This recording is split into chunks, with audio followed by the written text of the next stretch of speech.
तिथे मराठा आरक्षणाच्या मागणीसाठी मनोज जरांगेंचा लढा सध्या अंतरवाली सराटीत सुरू आहे। जरांगे यांचं आंदोलन यशस्वी झालं तर सत्तेमधील उलथापालथ भयंकर असेल अशी शक्यता वंचित बहुजन आघाडीचे सर्वेसर्वा प्रकाश आंबेडकरांनी व्यक्त केली।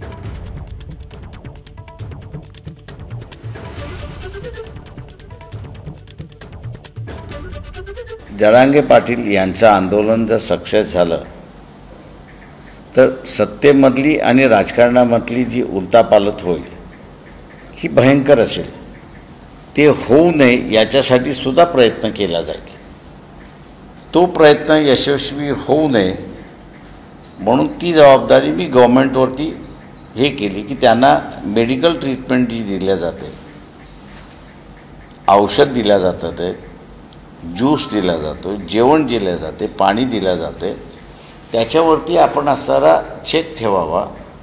त्याच्यामुळे एक प्रिकॉशन म्हणून मी गव्हर्नमेंटला वॉर्न केलं, त्याच्या पलीकडे काही नाही। एबीपी माझा, उघडा डोळे बघा नीट।